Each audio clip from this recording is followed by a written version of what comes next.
wouldst thou like to live deliciously? Solitus tuo usulcarum ungularum delectatque contremescit me. Intro.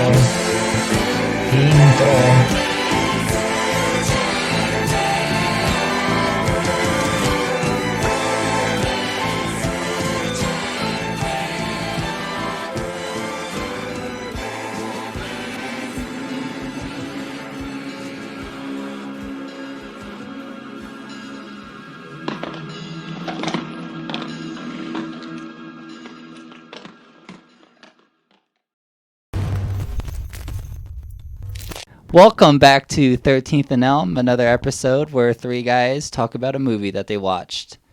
This week, the guys are me, Bill, Rob, Mykel. Who are you? I'm Bill. I said that. Oh, okay. Who are you? I'm Rob. Who are you? Mykel, last I checked. Right on. How you guys doing? I'm doing okay. Champing at the bit. I'm ready to fucking dig into this one. Sink my teeth in, if you will. How you guys been? I feel like I haven't seen you guys in a minute. I spent most of my yesterdays with a couple of fucking real jag-offs. Yeah. And ate some food and I did got locked yesterday. in a fucking room. But other than that, visited your stepfather? Yep. And he's still stronger than me. Well, he's just sick, but he loves you. That's true. That's Spoiler. true. Well, no. It is now. So we watched Antlers this week. 2021. This just came out a couple months ago. Scott Cooper, who hasn't done a whole lot of horror, but Crazy Heart, Out of the Furnace, Black Mass, stuff that's got people in it, actors mostly. It does have actors in it. Violence. Crazy Heart, I don't know. I don't know what that is really. Crazy Heart, I believe, was like nominated for Best Picture, and I think Oscar. maybe Jeff Bridges won the Best Actor He is for that. in that. I think he rides a horse. No, I think he's a wrestler? songwriter. Oh, no, he's like, yeah, he's a songwriter. He doesn't ride a horse? He might ride a hog or horse. I don't know. I haven't seen it. But yeah, he's like a country musician who tries to turn his life around after beginning a relationship with a young journalist, I believe, played by Maggie Gyllenhaal. That sounds Hey, accurate. he definitely rides a horse then. One of them Well, does. that's pretty mean to sound Maggie Gyllenhaal as a horse, but okay. Have you seen her? Yes. Yeah, she's very pretty. Yeah, true. How do you suck a fuck? Antlers stars Carrie Russell as Julia Meadows, a middle school teacher currently living with her brother Paul, the town sheriff, who's played by Jesse Plemons. He's a fucking badass, though not in this, but we'll get to that. One of Julia's students, Lucas, played by Jeremy T. Thomas, seems to have some dark secrets that leads to horrible encounters with an ancestral creature. We got two experts in the building on this film. By the way, I just want to start that by saying we got an Oregon man and we got a lore man. Okay. What? He's from Oregon? You're real into lore? That's right. I didn't and think like you were going to go eating with creatures. that. But yeah, you're right. And this movie's got both of those. A lot of generational abuse also, which I have knowledge of. Yep, and there's You wanna quite get a into good that? You amount wanna of start with- methamphetamine, which I have a good fucking background in as well. See, that's what I'm saying. So you guys kick it off because this is This is home territory. this. I don't know this. I don't know. I don't know math. I don't know trees and antlers and. I do know trees. Was It's a lot of softwoods in this movie. You know, it's up in the Oregon coast, so it's a lot of pine. It is not filmed in Oregon, though. No, it's like not. But does it look like Oregon? You know, if I didn't know the movie was supposed to be taking place in Oregon, I'd be like, oh, I wonder where this was filmed, because it definitely looks like the Pacific Northwest. It looks like, like where I grew up.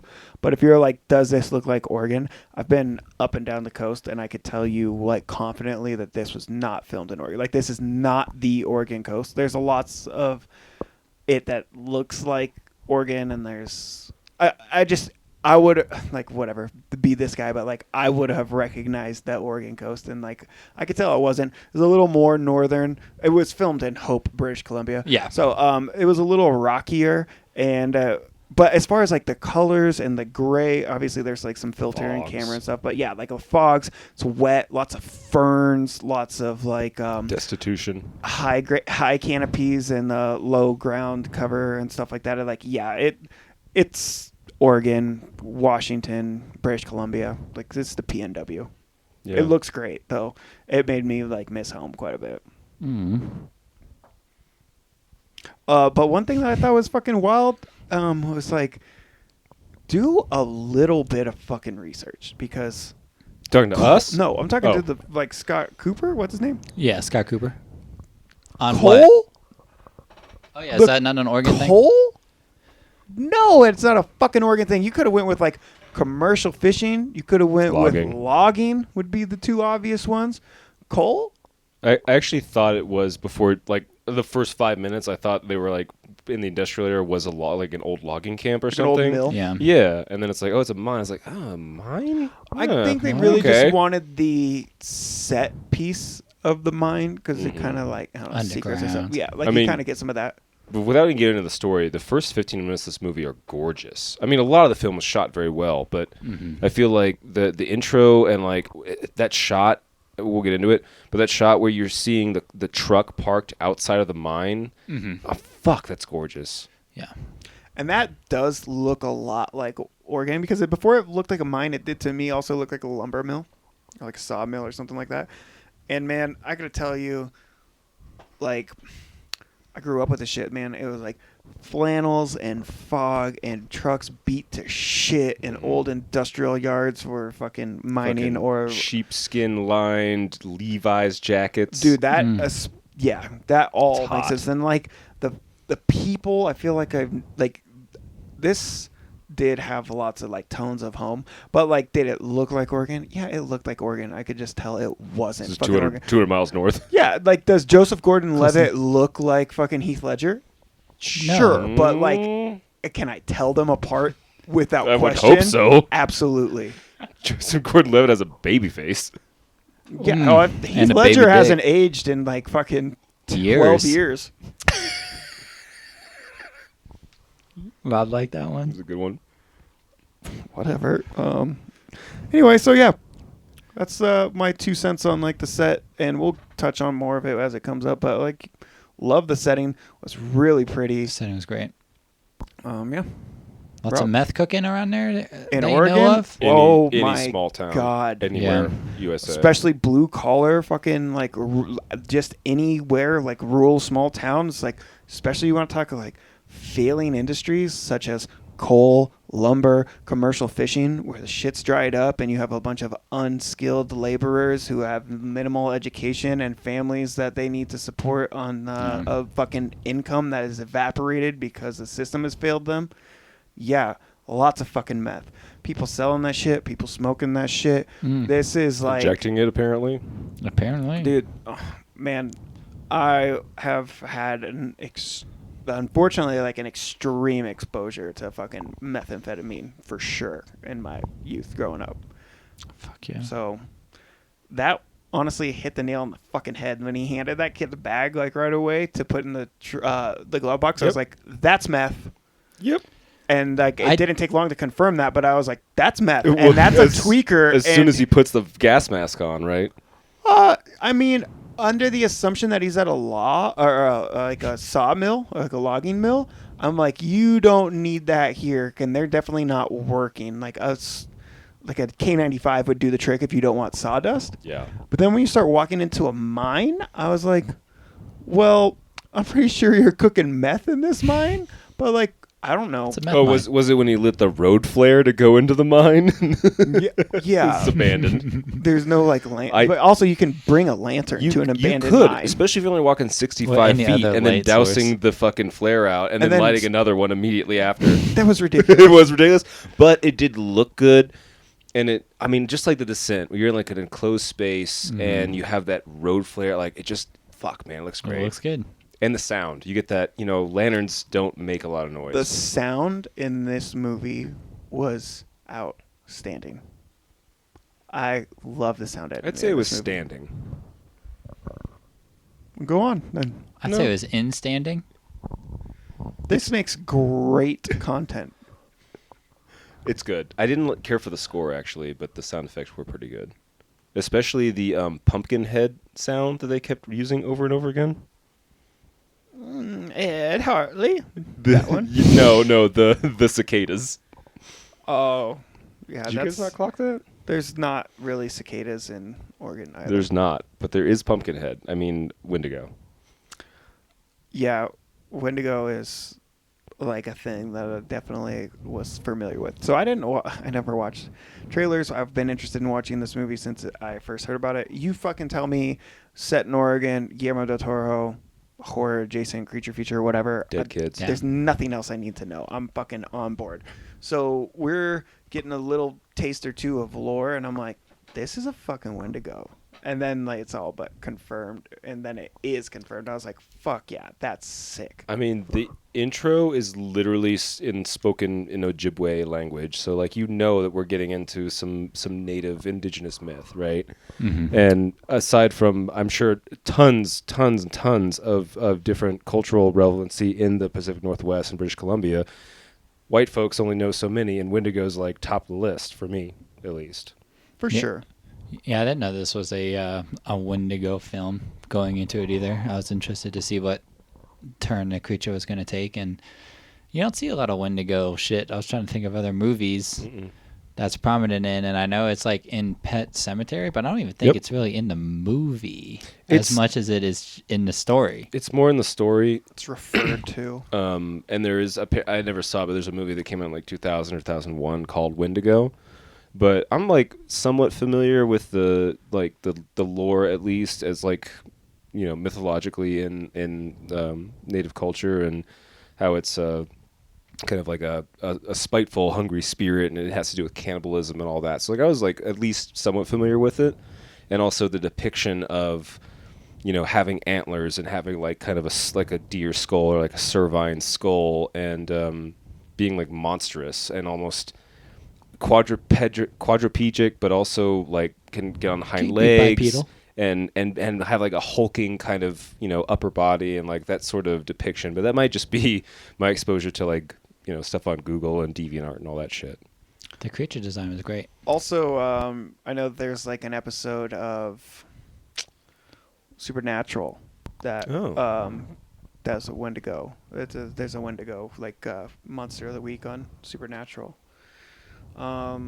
Which I've heard from a handful of people who I trust that like I should check that show out and that I would like it. And the most common comparison I get is X-Files? Buffy. Okay. People are always like, dude, if you like Buffy, you'll like Supernatural. I was like, yeah, but will I like all 17 fucking seasons? Jesus Christ, that show is like. I mean, you play D&D, all. right? You like Monster of the Week?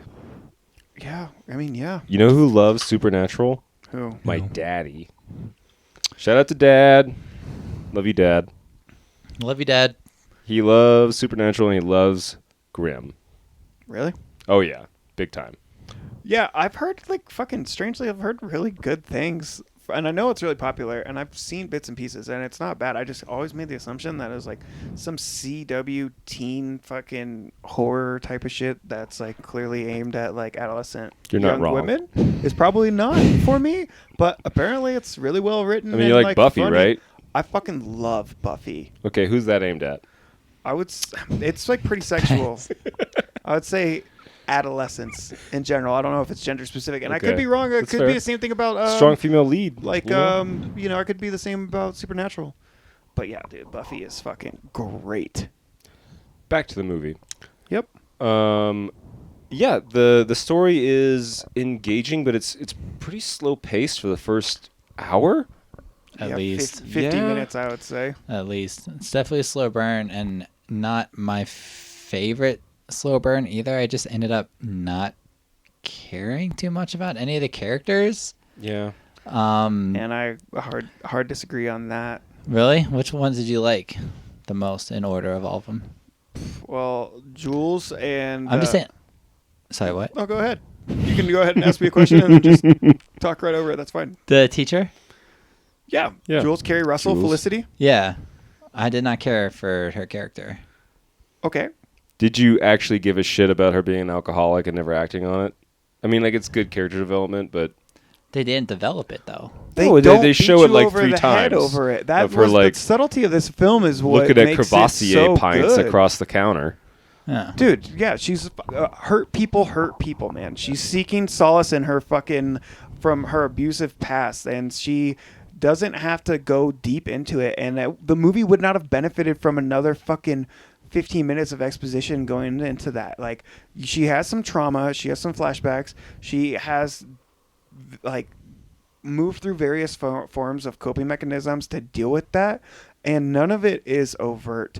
But it's all stated enough to make it clear why she would sometimes put herself in not like intelligent situations because she wants to alleviate the suffering from somebody else. And I think that all of those things were really important in developing her relationship with Lucas. And I would say that of all the characters were really fucking good and very, very well acted. Even this little Thomas T. What's his name? Jeremy T. Lucas? Thomas, Yeah. the kid. I fucking hate kid actors, dude. Especially if it's gonna be like they a main usually ruin protagonist. movies. And like he was actually really good. Now there are some inorganic feeling parts where he has to have adult conversations with adults, and I think that's unfortunate. And I won't knock that against him. But as far as his emoting and like his reactions, not only to those around him and but the monster and his family, like, were powerful and well delivered. And I was definitely brought in with the whole dynamic between Jules and her brother, who that relationship is a little ambiguous in the beginning. It is. But yeah, man, hard disagree. Like the subtlety of this film is part of its genius. And spoiler alert, I fucking really, really liked this movie, actually. Yeah. I'm about to gush for a fucking hour. I look forward to seeing you gush. I didn't not like this movie. I also didn't love this movie, and I think that parts of it are subtle and parts of it are not subtle. Like, you didn't need to say the part where he's like, "Don't make this about you." Like, you already know that's what she's doing. Yeah. So you didn't need to say that line. You also, it's not like a big deal. It's not like knocking you over the head, but there's a part where he's like, well, yeah, lots changed in 20 years. It's like, okay, you didn't need to fucking put a number on it. Yeah. So like there's like small little lines like that weren't like, oh, this is terrible, but it's like, okay, not so subtle. Yeah, but they were small, and like even if they weren't subtle, they weren't redundant. No, they and weren't. I think for a large part of the audience, like People are idiots. Like, yeah, it's like some Including people us. would definitely including us, but like some people might not only benefit from that, but like frankly require it. True, but also with Lucas, he's like, this is like the darkest timeline from Dewey from Malcolm in the Middle, and also he is like more precocious than a Wes Anderson film child. Like his mental like capacity and his ability to process stuff as a 12-year-old is outstanding. And a lot of this is he's thrust into like he's literally like taking care of his whole family. He has to survive. And he's trying to survive. Also, when he's like being, looked over by the school nurse, I feel like I was watching The Machinist or whatever with Christian Bale. It's like, do they fucking starve this kid as a CGI? Holy shit. I could see all his vertebrae. I mean, Christian Bale did it. Why can't a kid? Because Christian Bale's a grown man. So one of Yeah, the the people, marks on his back and shit. Sorry. one of the people who had made comments about this film to me a couple months ago, they were really anticipating watching it, just a acquaintance of mine, ended up watching it, and they were stoked, waiting in anticipation. And they're like, yeah, I was a little let down, blah, blah, blah. I won't say anything else. So today at work, I just made mention. I was like, oh, I watched Antlers. They're like, what do you think? And admittedly, I have some gripes, and I'll get to them. I do have some gripes. It wasn't a perfect film, but I really liked it. And he was a little perplexed by that, and his response was, I had some gripes. I thought there were some cool things. Maybe my expectations were too high, but what really did it for me is there's no way that this kid could be so precocious and so adaptable in his everyday life and just move through, the motions to take care of himself with a fucking monster at home. And I think that is a really important thing to talk about, because this is the Wendigo, right? Mm-hmm. And Wendigo is kind of a story of not only cannibalism, but like it's an insatiable appetite. It's about greed. It is a voracious consumer and eating flesh creates the hunger, and that is such a beautiful metaphor for addiction, particularly methamphetamines. And I would say when you view it through the lens of the allegory of meth addiction, which has been a huge problem in this fucking country, but it's specifically like the homelessness and methamphetamine addiction issues in Washington and Oregon are not a fucking joke. Like, I've seen this so many times, and I would make the argument that millions of kids in this country and in the world are adapting in very similar ways every single day and doing what it takes to survive and going home to a very comparable type of monster.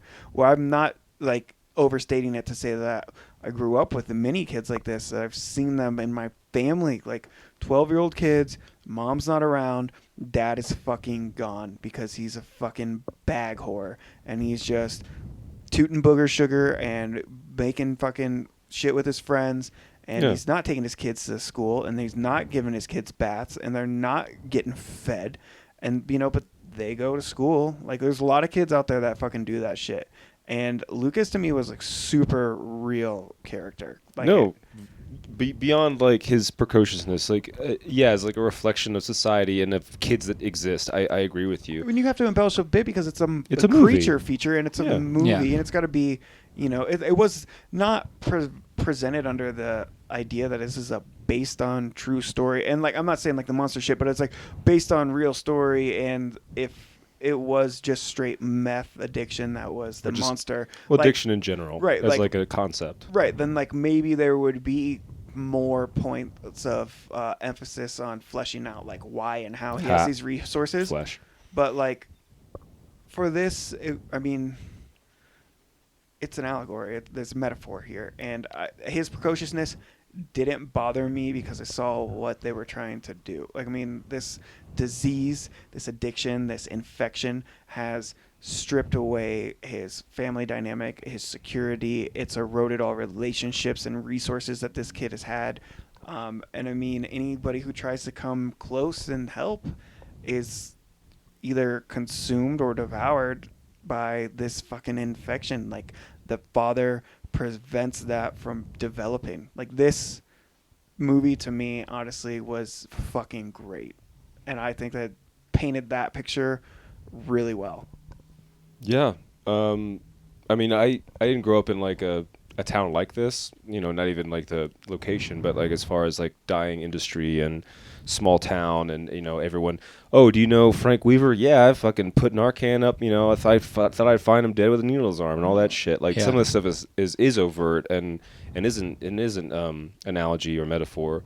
And there's a whole section where Jules is talking to like the whatever liaison at the school, and she's saying like, yeah, a lot of these kids are homeschooled because they don't want be able to smell meth on their clothes. That shit and, hit for real for me. Like, it's like a little like 30-second bit, and it's like so realistic. But beyond that, like, there's a scene where they kind of retcon how has his dad like trapped. With like, because dad did all that stuff. Mm-hmm. If you took that scene without any other context, it's like, oh, this dude's fucking high as balls. Like, this dude has a huge addiction, and he's like on a meth bender, and he's telling his kids to like lock him in a closet. Like, Windigo, irregardless. Right. Regardless. Right. But you get what I'm saying, right? Like so much of Absolutely. this is, and also with Jules too, the Windigo represents like this generational abuse of like molestation and her like physical abuse, substance abuse, leaving her brother behind, having guilt because she couldn't stand being there anymore, and then having 20 years of guilt, and also her brother like having to survive without that and being like, you don't even know what he did with me because you were fucking gone. So beyond all my other gripes with this film, it's heavy and it's real. Most of the horror is real horror. It is. Like emotional life horror. But we also get a really badass creature. Pretty good in creature. In a classic creature feature presentation, we go, I would say, 100% of this movie without seeing 100% of the creature, and 85-90% of the movie without seeing the creature really at all. There's various stages and like the evolution, and like there's some pretty good shit Frank as more humanoid that you get close up, and you get some primal like Glowing rage heart. and like all that type of shit, which is good. But like final form character or creature, you don't Pretty awesome. get, and it's very alien-esque in that. And Mm-hmm. you know that Guillermo del Toro, if he didn't have direct like guiding hand, just the fact that he was a producer, and there's no doubt in my mind that Cooper was familiar with his work. Like there was a lot of nods, because there were GDT vibes in this for me. Yeah. Also, I say 80 to 90% of this film is shot in red and blue cop lights. Not that much, but yeah. Okay, 60%. Man, I did not enjoy Jesse Plemons as a cop. I mean, he's such a badass actor to me that What's he a seeing badass him in? playing Breaking Bad? like the opposite of Yeah. a badass was like, I just felt like it wasn't him. And I mean, I feel like most people know him from Breaking Bad, where he plays such a fucking badass, and like he's so cold. And He's also like 100 pounds lighter. yeah, and He blew up. you think that's real? Because it did not look real. to No, me. that's look at absolutely photos real. of him, and it's Did definitely he get that real. big? He got Oh, big. Jesus, damn, he got big. I just did not like seeing him as a cop. I feel like it just didn't make sense. And I know maybe, you don't like cops, but I mean, is it No, but I him mean, I playing a feel good like guy or I feel like he just didn't like. I feel like that character just like wasn't for him. I feel I like know, he like I did fucking not rocked like it. that character. think he didn't played it really well. like any of these fucking characters. Like they were all Okay. relatively annoying to Okay. me. I think the most likable and my favorite character is probably Frank. The most likable, like that's a like okay. My favorite is- character is a fucking statement. Most likable, he's a fucking meth head who's leaving his kid out in the fucking car while he cooks fucking drugs. Like he doesn't have a lot of redeemable qualities, Well, and that's before But like he he's turns obviously is like doing like what he needs to do. Like there's no other way to provide him with like what he needs. Is like what we think, and like yeah, he's doing that, but he's not letting him be exposed to it. And I feel like he threw him a fucking bag Bag. of meth, like a gallon bag full well, of they're meth. always Fucking like, don't what? leave this In the truck first while 10 I'm minutes. cooking meth out there like 60 feet underground. what's he fucking supposed to do if he's cooking meth just to get by? Maybe don't Put it bring in your the kid if with you're you. gonna pull that card, walk the 4 feet to the fucking door, put it in the glove box yourself, and fucking lock it. You certainly don't toss a fucking gallon bag full of methamphetamine to Yeah. a child. What's and the turn fucking it your was fucking- it was a difference? sandwich bag. turn your back. What's the difference? Yeah. Are we like just are we doing bits right now? Because I No. can do bits. What the fuck are you talking about? The kid knows his dad The is kid like knows doing and the drugs. kid has it in his fucking hands are two different fucking things. You realize this shit can kill you from smelling it, right? Put Yeah. it in a locked fucking box and walk away and pretend to be on your moral high ground. But to The fucking kid leave obviously it to, knows what he's doing to survive. He's not gonna like smell that shit or do that. He how knows. no, fuck that. You're full of shit. Whatever. Frank's the most likable character. I don't agree with that. You don't agree with it because it's fucking wrong. Full stop. Objectively bullshit. I don't even really like Jules because she's complex, but like I think she's She's more fucking likable annoying. than What's wrong? Frank. Oh, okay, well, let's just fucking strip all the layers back. Lucas. What about him? Why little not? bitch. Why no?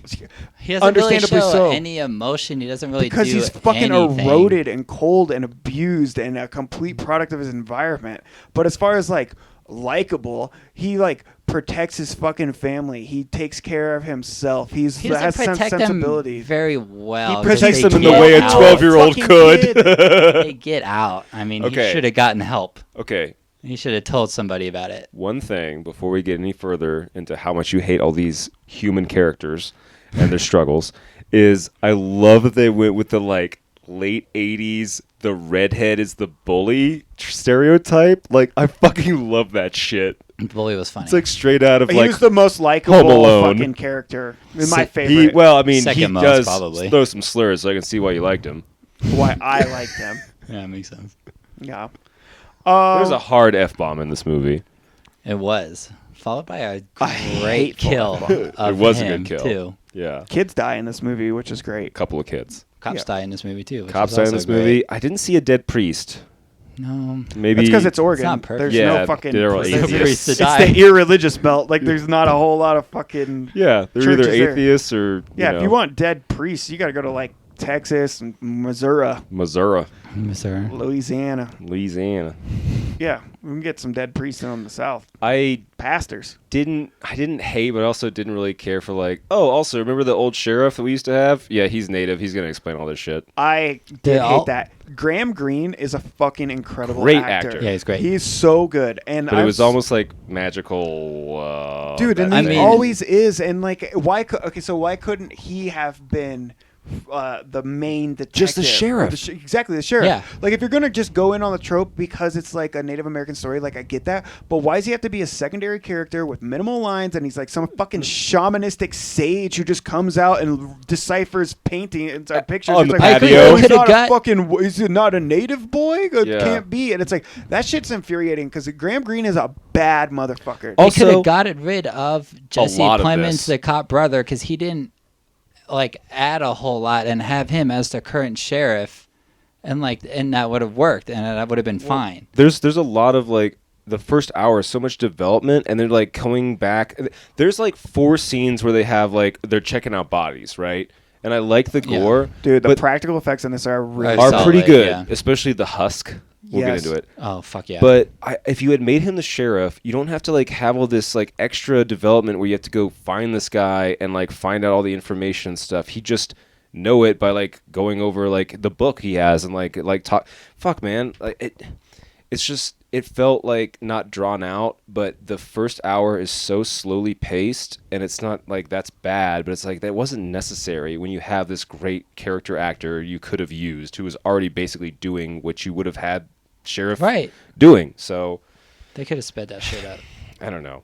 I like this movie more when I finished it than when I was halfway through. And I feel like I like this movie in a similar way that I liked The Ritual, if you guys saw that. love The Ritual. Which, like, Yeah. awesome creature design, Mhm. really cool lore, pretty good performances, Also, a very slow first half. and very slow and slowly paced and too long. And this movie's movie not is a long. little too This long. movie's like an hour 40, maybe? And Yeah. I think it's 139, I think, it's if I in its remember sweet spot, to be correctly, yeah. honest. And I don't know. Like I The Ritual's 2+. 2+ Yeah, easily. Yeah.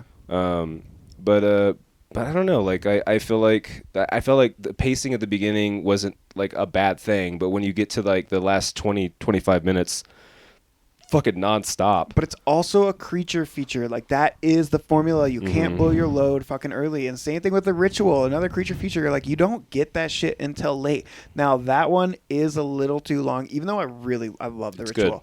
It is a little too long. You could cut 20 minutes out of that movie probably and end up with a better product. But At like, least, yeah. this is, I mean, what are you going to do? Well, you Like, you cut got out- a lot of Frank in the beginning, but if you just go straight Wendigo in the first hour, where do you You go didn't- from there? well, You could- sorry, that go ahead. No, go ahead. I'll okay, go. You could cut out like maybe 5 minutes of them looking at his drawings because that's a big portion of the movie, and also again like cut out as good as he is, cut out the sheriff, make the older retired guy like make him the lead detective. Yeah, That would have made that film better, I agree with that. I feel and it like could have been the same length. I feel like Frank's transformation could have gone a little quicker. Like, Yeah. there is a lot of just people showing up to the house and just hear him growling. Like, there's so many scenes of that. I will say one thing that I really fucking liked was one of the times that we see Lucas visit his dad and his brother and like give his brother like whatever he has, and then he's back in his bed and we hear his brother Yeah. banging on the door like, I'm hungry. like, I'm hungry, like more food, and he just puts on headphones and turns it up. Like, that shit was good. That's some I will- abused kid shit right I there. will say, Oh, like, 100%. honestly though, like, and I mean, this is kind of, picking out shit just to pick it out, but so like at that point he puts on headphones and then like the soundtrack overplays everything, and like it's still like a depressing moment and everything, but if he put on his headphones and we could just hear the sound coming out of his headphones to him, and the viewer still hears the brother banging and crying out for longer, I think that would have really made that scene like the way more depressing and like Hit harder. dark, which is like Yeah. what I wanted. And like, because I was like excited, I was like, oh my god, I was like his, this is his little brother, banging and helping for food, and he's putting on headphones, like that's brutal. And then the soundtrack just took over the whole sound, and it just kind of ruined that sadness for me a little bit. And I think it could have really been drawn out from us hearing more of that young child begging. I think you can also like get that same effect from looking at Lucas though, who's like dirty he's got and the same sad fucking and face the fucking- whole movie. I mean, hot take. You could have cut Aiden out completely. You could have gotten rid of the little brother and just have Lucas be the one who's getting sick progressively towards the end of the film and not have him live. Yeah, And but that I would have think wouldn't still you- been as wouldn't good. you- losing a lot of the like the addiction, sort of like oldest child metaphor, because like he is a caretaker, not just for an old man, but there's an innocence that's And the reflection of Jules having like projecting all that. well, right, Yeah, but there's- also like Aiden represents like an innocent bystander who has less of the like faculties and like resources at his disposal. Even though a 12-year-old is limited in that capacity, like you're talking about like a 7-year-old boy, and like they can be easy to put a hate or disdain on some like a perpetrating authority figure, like a parent who's making these decisions. But like when you look at it immediately juxtaposed with Paul and Julia, like her biggest regret and like part of her guilt is that she left behind that younger sibling, and like that's something that Lucas isn't able to do. And I think that that is a big theme of this movie. Like he's not staying around because he loves his dad, which he does, and he wants to take care of him, Right. but like he doesn't have the means to take care of himself, let alone himself and Aiden. Now I feel like maybe it could have been done better. I'm not arguing, but like I see very clearly why that character was necessary, even if it wasn't optimized. I agree. And even if he was the one that was getting sick, like Julia being so interested in him and his story, like, I mean, we saw how they looked when they were getting sick. Like, he wouldn't have been able to shown up at school That's true. looking That's like true. that without the timeline, speeding without up the- dramatically. The being Jumanji SC. poison vein. Yeah, it thing. would have been Yeah. exactly like, you need to go to the hospital right now. So, like, And that is necessary for that too. you've got all those parallels too with Julie, who was being like, "Oh, I was also 12 when my mom died." It's like, no shit. Which we don't know, but we assume it's like from spousal abuse, right? They never spell it out. I didn't know if s- it was spousal abuse or just like cancer or something. They Because say that dad kills himself, the dad but kills I don't think they himself. ever talked about explicitly how the mom. I thought it was like a died. Forrest Gump situation where she dies young and then dad gets all horny for the little girl kind of thing. And like, I I gotta rewatch. Forrest guess. you don't remember Forrest Gump where she's like Gotta hiding in the rewatch it. cornfield and like, Forrest, pray real hard and he won't find me and rape the shit out of me. I don't think she says those lines exactly, but that's Jeez, implied. I guess that is that. Yeah. Gump. Is that Jenny? Yeah, Yeah. Jenny. Really? Yeah. Hmm. I had a point and I lost it. Oh, I think you made it. Yeah. There But- are the parallels of his Oh, the 12-year-old death or loss of parents is where we were going. yeah, and also a question. What is your favorite vegetable? Dude, I actually really fucking hated that scene. That was I Clunky. was probably the clunkiest really- dialogue of the film. It was really uncomfortable. Like, I mean, I guess they accomplished what they wanted, which was an awkward interaction of a teacher trying to relate to a student. But like, she followed? the way that she did it, I did not like it at all. Though I did like how he leaves and says, "And don't follow me this time." Truth. But yeah, that whole scene, it was like, That was this a is a clunky- vegetable. That was a clunky scene. But also, like, have you ever seen like a stranger adult with like the best of intentions trying to connect? Yeah. 'Cause like it's clunky and I have, uncomfortable. and I've seen way better than that. Yeah, it's hard when you're dealing with damaged goods. Agreed. Like really though, like it's hard. It's tough. And I don't know that it was a great scene, and I don't necessarily think it was particularly strong from Kerry Russell or Jeremy T. Thomas there. But it didn't take me out. Like, I was very empathetic and invested in these characters, clearly. And I was interested in where we were going. And you made a comment not too long ago, and I had a similar thought about even maybe an hour and 10 hour 15 minutes into this. My partner asked me, she's like, so she's just in and out of the room. She's like, do you like it? And I was like, we have a lot of potential on the table still to be either really good or not very good at all. And what point was this at? Probably like an hour 10. Yeah. Because like there's a lot on the that's table like still. Was this Yeah. Was this when you were that's falling true. asleep or? Nope. Okay. So there's like a lot on the table still, and I find myself most drawn to movies that leave me in that state for quite a while. You know what I mean? Like, I don't know, if you just give me everything I want right away, that's fucking great. And if you're just You wanna get absolute edged. garbage, well, dude, You I gotta get love edged. I'm a big fan of edging. And if But- you can keep me on that edge for an hour and 15 minutes and then deliver the goods, all it makes me want to do is revisit that first hour and you're 10 again. chasing that I climax. totally agree with that. I just feel like, for my sense, like the edger, like wasn't who I wanted it to be. Luke? You know what I mean? Jesse? No, like I feel like, and like I don't. I mean, I can't really like put a finger on it, but Don't I you dare like- Put a finger on my butt. Don't even look at it. like I love like You'll- slow burn like When I like tell you. creature films like build it up and then character like boom boom boom, but like the first hour, like hour 15, like I just No, and I guess this makes me seem like a piece of shit. Like I just like did not care, and like I know, man. It's I hard. know, when you're like- fucking born on third base, and like it's hard to relate to people who Not have less really, fucking though. than you. I get it. Not really though, I don't because know. I grew up around a lot of also like opiate overdose and Well, stuff yeah, that's in West West Virginia, and, but, but like- still like Not in your gated community, like. gated fucking community. Okay, Yeah, sure. Sweet Bill is. I mean, I think we've talked about this off pod amongst ourselves. Is affluent. Yeah, no, yeah, he's a trust fund kid.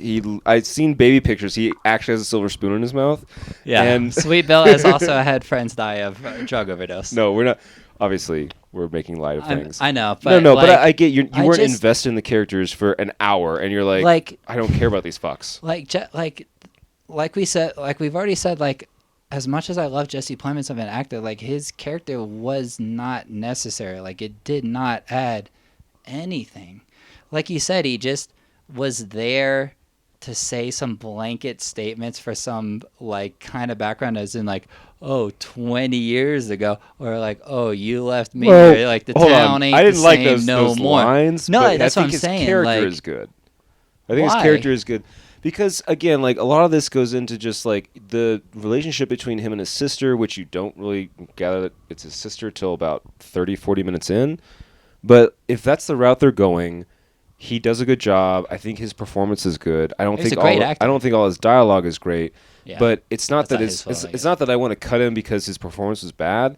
I want to cut him because the flow of the film I feel like could have been better if you had maybe minimized the brother sister aspect of things. yeah. But, More mommy daddy. More mommy daddy stuff. But again, that's not what this film is about. This film is about like addiction and generational abuse and how like you see it mirrored in your community and how these people that are hurt and broken are not only susceptible to becoming Wendigos or being targeted by them, but how they, recognize the next generation coming up and how those people are suffering the same as them and they have no way out and you have the knowledge and so you feel whatever, like obligated to help these people. And that's even explicitly spelled out where he's like, don't put this on, don't put our past on him. Like, don't do that. Yeah, He's like like, it's not your "Fuck you." responsibility. but it is because he has no one and she's his teacher and she's taken interest. However, if you've given this fucking dad Narcan like 100 times and he's a known drug addict and the kid is like definitely being abused and malnourished and you go up to the house and it He'd be in smells the like a system. dead body, you don't need a warrant. You have probable cause. Go in that fucking house. Dude, the amount of times that people just showed up at that house and then nothing happened was like kind of annoying. It was a little much. It was a And, little like, much. Most of this And I get movie, like the teacher like taking a peek at the file and learning the address. Mhm. Like I get that. Like that is so believable to me. But and then like she shows up and he's like not far away and he doesn't hear the car. Like you think he'd be worried and like keen to these kind of things. Obviously, there's not visitors there often. You think No. he'd hear this car roll up, like doors slam, but and he like goes out and it's get a against teener the- bag to go fucking sell it because he's a fucking meth kid. I mean that's against the point. But like, yeah, and then we get like the principal shows up there too. I feel like half of this movie is people driving up to the Weaver's house and then leaving. and then cops in red and white flashing lights looking at bodies. Yeah, and then the cop being like, we'll get a warrant tomorrow. Great Whatever. bodies, though. The corpses Yeah. were fucking badass. The Lots gore, of there's some great- disembowelments. There's some great gore. The practical effects were great. This movie was violent when it Definitely- needed to be. Now, it was toned down through a lot of drama, and I think that there's a lot of people who might be disappointed in this film as a horror movie because it doesn't have that beat you over the head. Like, this is not for Gen Z. People None get of this beat over is- the head in this. That is true. But there's not a lot of yes. like TikTok fucking 15-second long things like this. There's a slow burn. It's going to require your fucking Expound on that. it's not like jump scare heavy. Like you can True, get true. memes and scenes and TikToks and quick little fucking portions of movies that are marketable to like the way today's media is consumed. This movie doesn't have that. What you need in this movie is to care about the characters for the final act to have any resonance. And the fact that you didn't really care for those characters can possibly speak to that. Not saying that you should I like or the- needed I mean- to, but like if you, and you're not going to get that from a fucking Instagram post. You're not going to get that from a meme. Like Insidious is a perfect example of like creepy shit being creepy, and you could be like, Darth "Oh, Ball. that's fucking creepy," Yeah. and like you can get that from a meme and kind of figure out how you want to feel about it. This movie was slow. It was subtle at times, and there was times when it was fumbled and overt, and it wasn't in your face gory, but when it was violent as fuck. It was Kids violent were when it needed to be. dying, I and agree there with was a that. lot of sustained shots on like corpses of children and mauled victims, and like those were impactful, I think, also because of how minimal they were in the movie as well. But it's not like, I don't know, it certainly isn't fucking brain dead. No. But No. again, like this movie is gorgeous. Like there's a scene where they're watching a movie on a film reel in class, and like it's flashing. Othello. And and Lucas is like carving the skull. Like that's intense. But There's- also, you can't carve a skull behind that little desk without your teacher you noticing. can't do a lot of things that Lucas does in this movie. That's not the point. But there's also like scenes towards the end where she's driving her like bleeding out brother, and you're like focused out, and also the scene where the principal is like walking around the house and it's all foggy. Like There's this some movie great was like shots. really pretty to watch. Oh, Well absolutely. framed, well lit. Cinematography Yeah, was on I'm- point. Editing was really good. Yeah. Sound was fucking great. Although like I've- snorting and growling that Lots of fucking growling. Frank as Wendigo was doing, like those were great sounds. Like I'm well researched. Like it sounds like a fucking buck. So, Just- yeah, or something that sounds animalistic, but not like, oh, that's a bear. You Right. know, like that's a big animal that I don't know what it is, and I'm not feeling good about rutting this. his antlers, and you can hear him fucking hooving into the fucking floorboards and shit. Like And I then love that. And then there'll be like a word in the middle of it too, like grunting and be like, "Son." Yeah, no, I did hear that a couple times. Yeah. That was badass one and thing. unsettling. One thing I didn't need explained, but I was hoping they would, was why the mine had all those medicine bags hanging down. So And I don't need that explained, but like I was I curious. feel like they said what it was, but they didn't explain it. Like, I'm pretty sure they went down there and Paul, the brother, was like, "What are these?"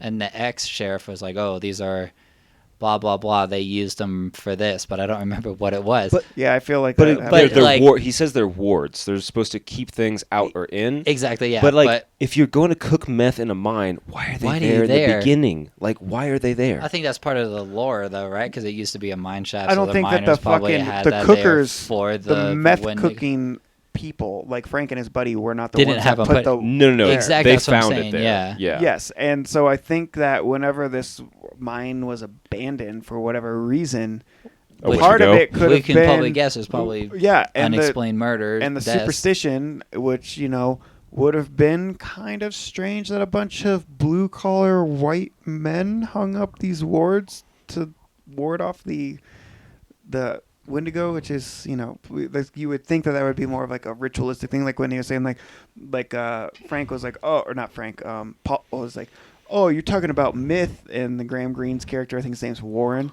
was like, yeah, myth to you and your people, but this is a warning story Cautionary that tale. we take very seriously and have believed and benefited from its beliefs and whatnot. So it's like, yeah, I don't know that the fucking mine workers would have gone through the trouble of putting up all the wards. I mean, and there's shit. 24 of them. So, Easy. yeah. And did you guys recognize the deputy? He's the dad from Oculus. I did not. No, I gets haven't stabbed seen through the heart? Oculus in a while. I love that movie. It's It's so solid. good. I I haven't just- seen yeah, it I in a don't while remember it, either. though. But yeah, I'm sure I've seen him in other stuff, but I was like, oh, fucking dad. You're daddy. But it's Daddy. I do like Daddy. Any other thoughts, gentlemen?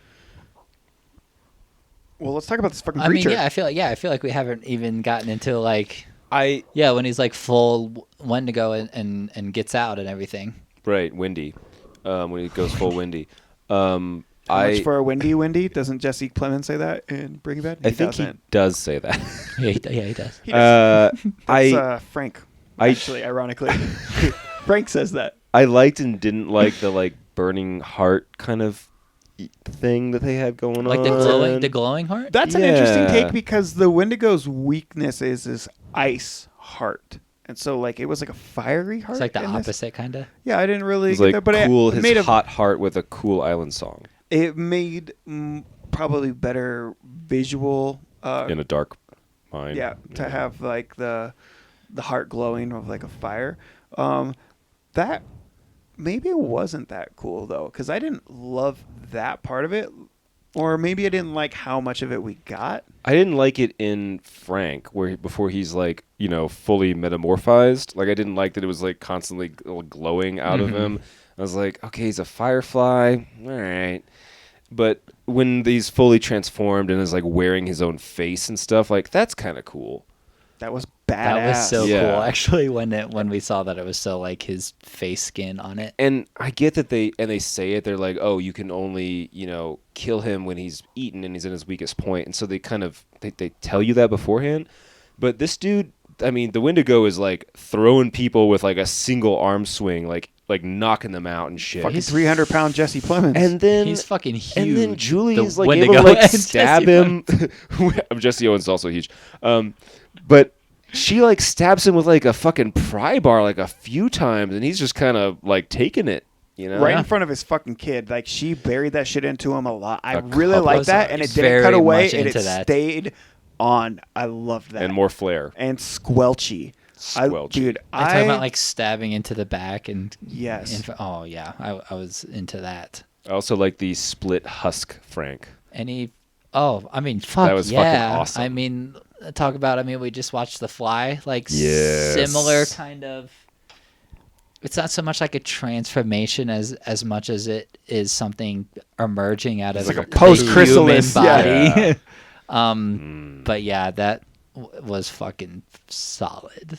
Creature was sick, and we didn't even get to see it all the way, which was beautiful. And I hope That's the best You way. saw enough. Oh yeah, exactly. You saw enough. That it was genuinely like scary, It was and I feel like the human reactions to the monster were also like believable. Like they weren't over the top, but they also weren't like so emboldened and just like this brazen hero fucking bullshit. Like it was disturbing, and they were It was like unsure it was of like themselves. a Don Knotts, like woo. Right, yeah, the cat from outer space. Yeah.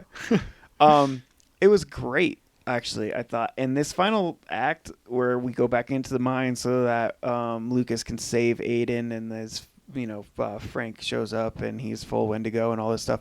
And Julia, she shines here because it was a moment of her actually. See, I like this. Not only do I like this because it was dark, not only do I like this because it was like a strong female, but it also changed the narrative of the abused into one of growth and like a more like leaving better than from which they came, and like she was strong enough to say like no, it's never going to change, and like she went full protector. She didn't become soft to make the ending happy and try to reunite the family or like find a cure or any of that shit. Like she learned from her experiences and became ruthless in her mission to eradicate that. And so after she buries that fucking crowbar into Frank's chest, probably about 8 times, 3. she fucking stabs Aiden to death, like in the back. hugs him. Oh, and she's literally compassionate, just- but she hems that fucker up. She kills a 7-year-old boy on screen in front of his dying father in Brother. like 2 Or feet. in So the brother, 2 yeah. feet and 2 feet, 2 foot. Fuck off. 2 foots. 2 foot foots. in front of his brother as well. And she just looks at him ice cold and is like, no, it's never going to be better. He's not sick. It's never going to change. Love that. I did like that, but No? I like that, but in my mind, that's still a happy ending because they still killed the big bad. No, they didn't. They didn't though. Well, okay, yeah, that's true. But like, I guess what I said is it's not true then. didn't But- actually like the ending. So, why not? What did you not like about it? Because now I'm blurry on it.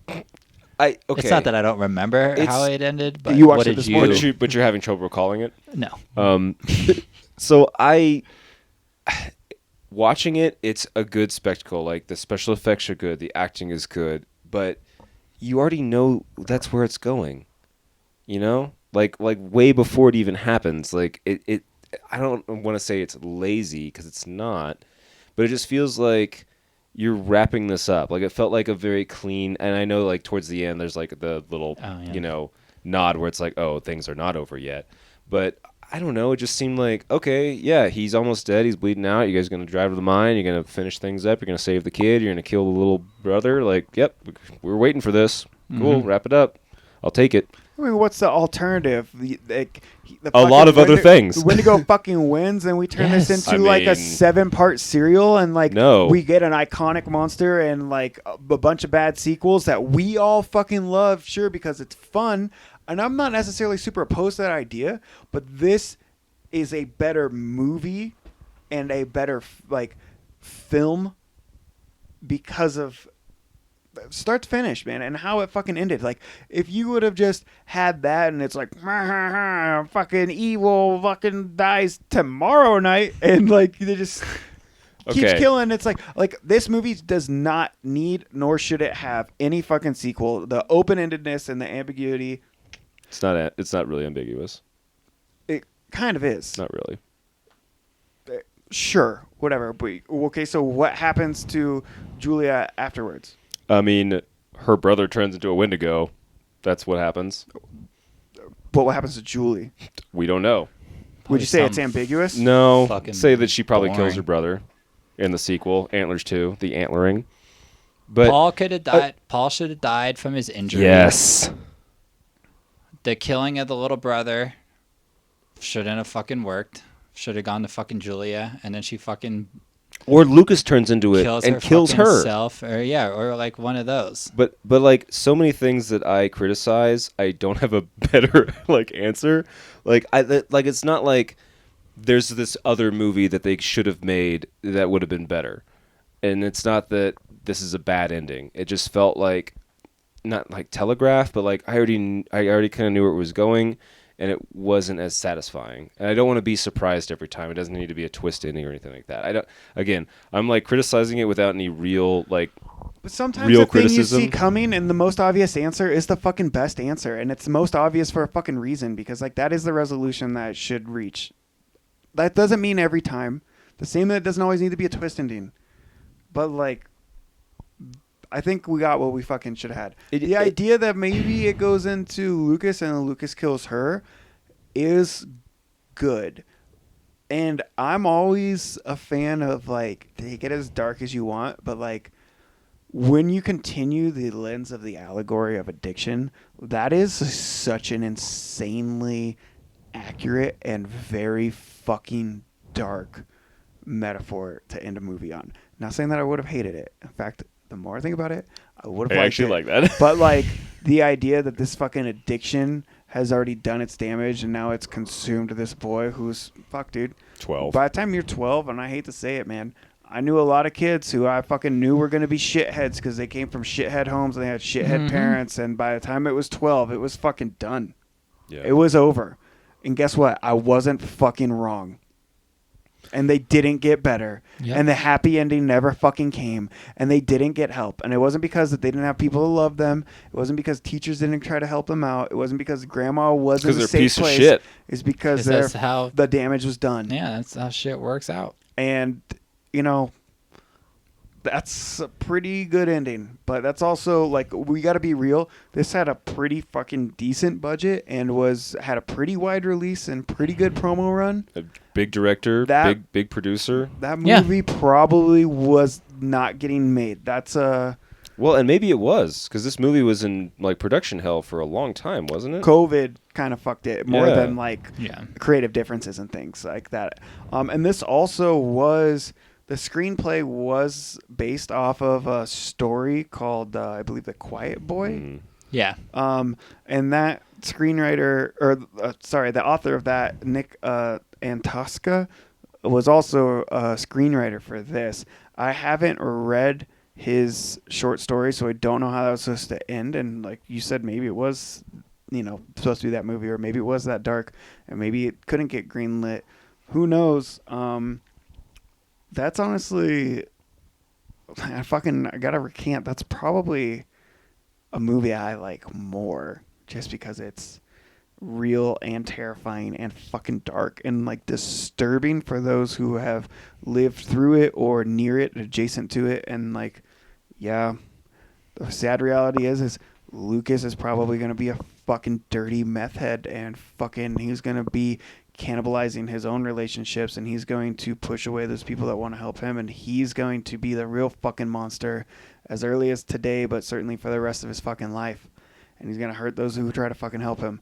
That's a pretty fucking badass ending. I don't see it getting made by a major studio, though. No. I feel that. They also even say when they like have him in the hospital, like, "Oh, this kid's been abused for a long time. We've put him on antipsychotics." It's like, yeah, Yep. he's 12 and he grew up in like a broken home, is putting things lightly. Yeah. I mean, I know that you like to turn up the gore and the dark. It's not about But that. this I is love slow dark. burn, like no not saying gore, that, but like this was shit dark. too. It was dark. And the gore was good. Mm-hmm. Yeah. I don't know. Maybe it is the fact that you, for whatever reason, that's not a criticism. For whatever reason, you weren't compelled by these characters enough to fucking care, because like the emotional connection is requisite for the impact, I believe. Yeah. No, I agree with that, and I don't think there's a real reason why I wasn't emotionally connected to characters, because that's usually pretty easy for me to do, is to get emotionally connected to characters. But And they were well it just acted. didn't happen Yeah. in this. I mean, I stopped and started this film like 3 times. I'm not gonna lie. Really? Yeah, I watched it today in 3 parts. Wow. Through my own failings, but still overall enjoyed this film. Although I have plenty of critiques, which we have just gone in depth about. Yeah. Soundtrack you didn't like? Not crazy about it. Indifferent or Yeah, wasn't a fan of? indifferent, kind of. I mean, the sound effects great, but like The sound effects was great, yeah. I don't know. I don't know what I don't know. Again, it's like what's lacking. I couldn't really put my finger on it. But you weren't gravitated towards I it. wouldn't gravitate towards. You know what I actually, when I think about it just offhand, what I would have liked would be like almost more like The Witch, where it's like more like choral kind of, maybe even more like indigenous kind of music or something. Yeah. And maybe that's me being white boy, but I don't know. It doesn't even stand out to me, the soundtrack. Like I couldn't even tell you really what the soundtrack was, like what musical score they put behind it, besides like atmospheric music. Okay, I feel like I liked it, but I also couldn't tell you what it was. So the film, from like all technical standpoints, was fucking really well done. I'm not even talking about characters or the performances on their behalf, but like how the film was shot, the framing and the cinematography and the Lighting, filters and the editing and the lighting and everything like that was fucking top notch. The soundtrack doesn't stand out to me because I was so in love with the sounds, but the soundtrack was kind of forgettable. Now, to your point of having like a more okay, so like parts of this movie, to me, I was reminded a lot of both The Witch actually and Alien and other movies, but like some of the techniques and some of the pacing were both like highly reminiscent of The Witch and Alien to me, which are both like, I mean, I'm giving high praise there realistically. Yeah, those are big names, and they're very enjoyable movies, and I and technically personally like perfect. them. Right.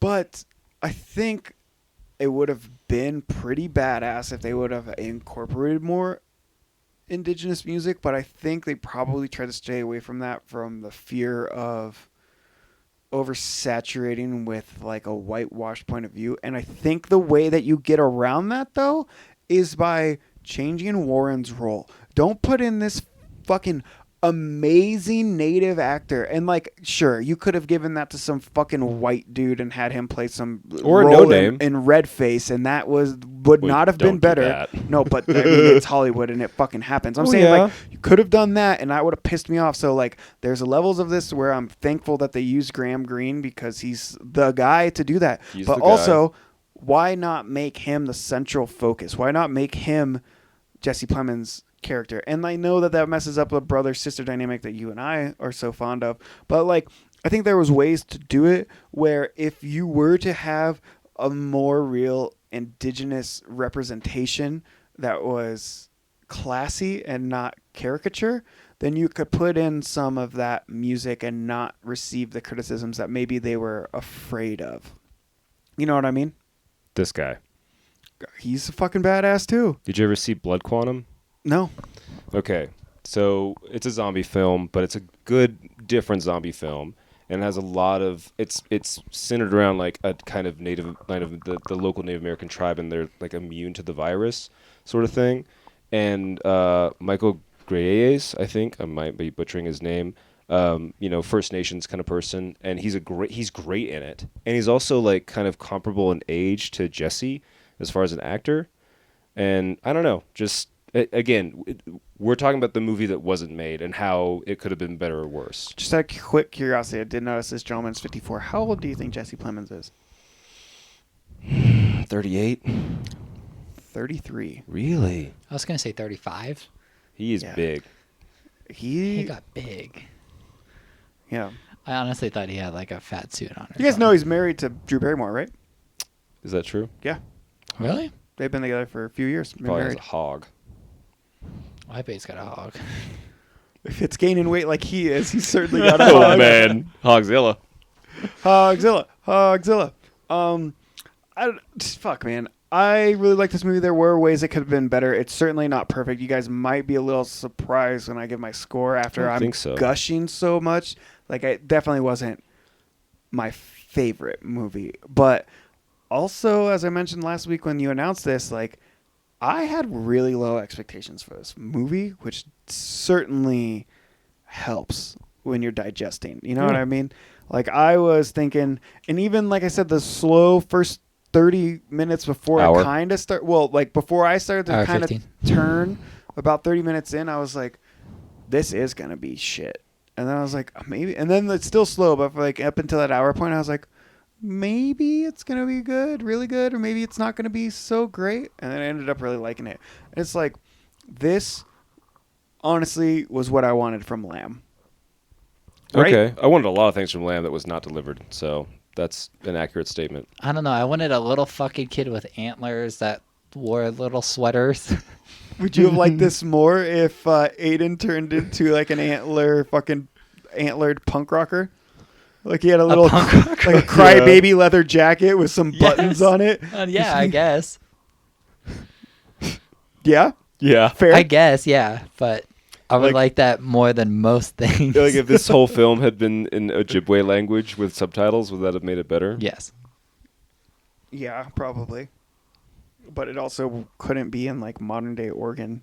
Yeah. No, It would no, be a just- completely different film. Just have the white people speak English with like Ojibwe dubbing over it. I think that would have probably been really offensive. Probably. Yeah. I would have watched it. Oh yeah. I mean, he picked it for the pod. We're definitely gonna watch We it, have to regardless watch it. You gotta. of what language it was spoken in. Speaking of, regardless of what language and being forced to watch things because they are picked for the pod. Oh no. You guys want to wrap this up and get into next week's pick? Yeah. Go Yeah, ahead. you want to rate it? Yeah, Did give you this. guys rate this when I was gone? Yeah. No. Okay. We give I this. wasn't gone. No, you weren't. All right, so I've already. I apologize for kind of dominating this one. I really liked this film and had a lot to talk about. It spoke to me. That being said, it's like in the firm B camp. I'm getting an 85. Okay. Solid 8.5. I really liked this film. Wasn't perfect. It wasn't even in the top tier of movies that we've watched together or for the pod.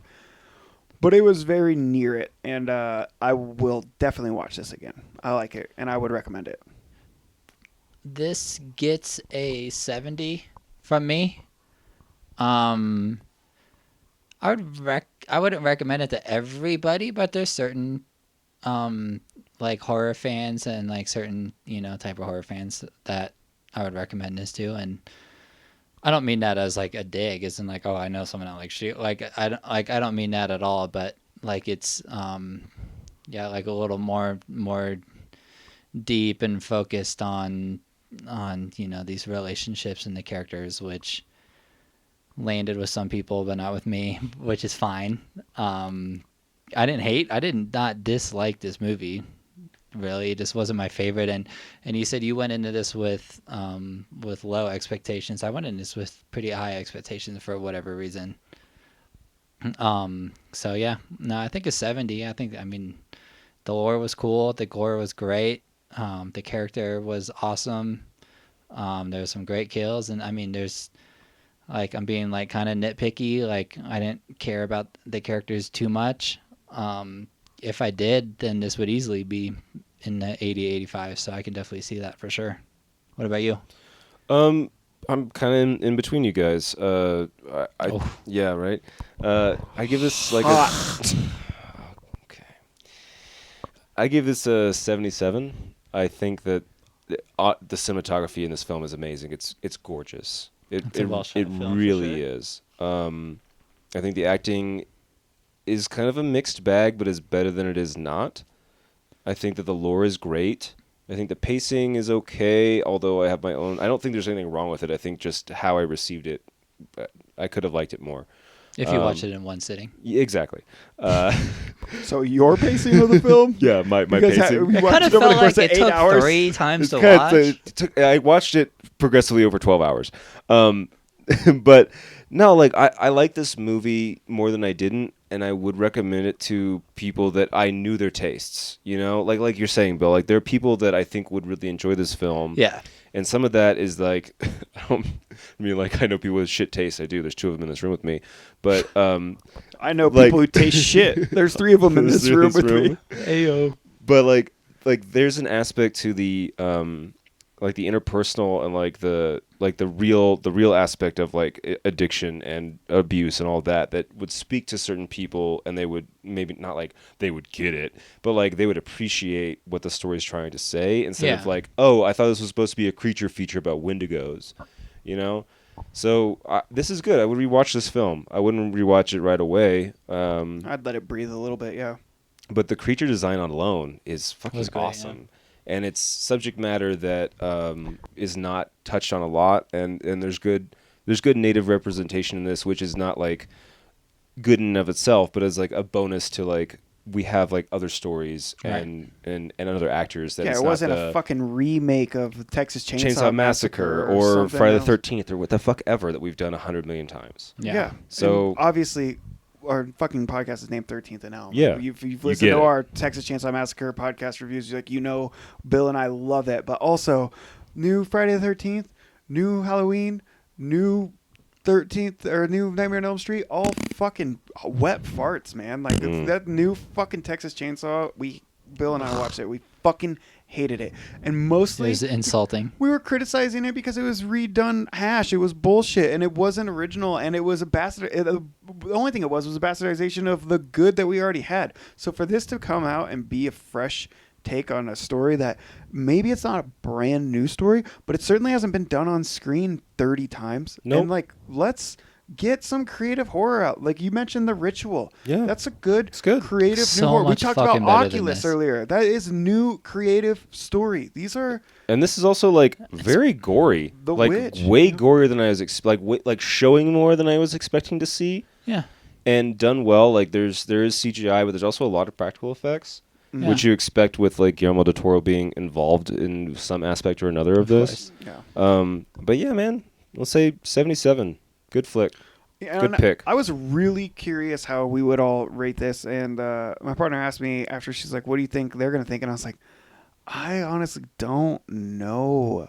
I feel like Bill could it could really land, but more than likely he's gonna like it less than me. I probably would like it the most, but maybe not." And I mean, we're all pretty close. yeah, 70 we're to 85. in the same wheelhouse. I think the biggest difference for all of us was just personal taste and character connection. As far as was it a good film, as far as gore and story, we all kind of seem to be in agreement. On the same page, It's yeah. solid. It's good. Yeah, no, I mean, I'm nitpicking for sure. That's the point. Yeah.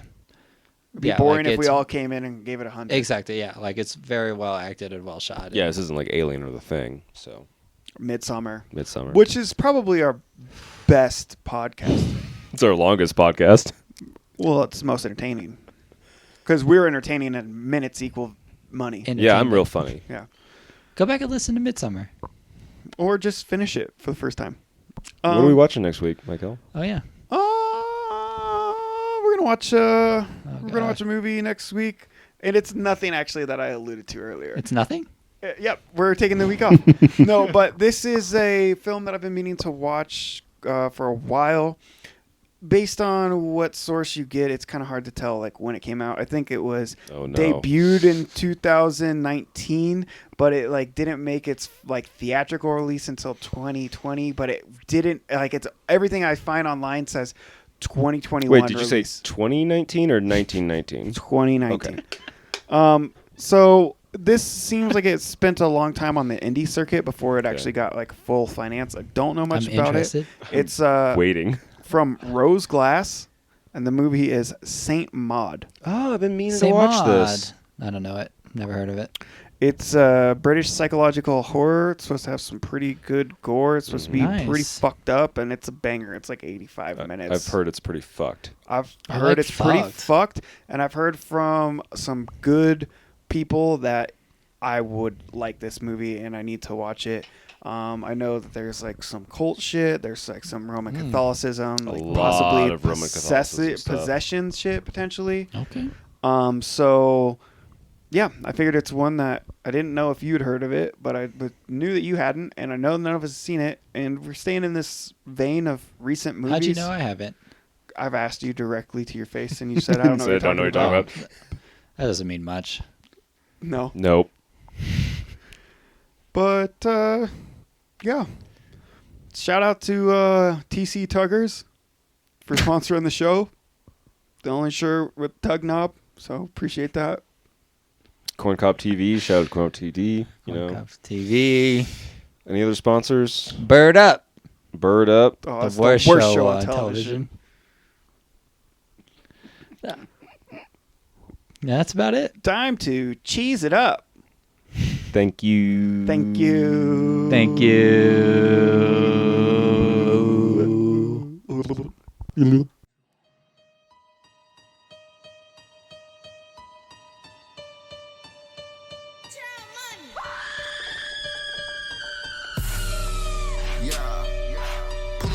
watch two films.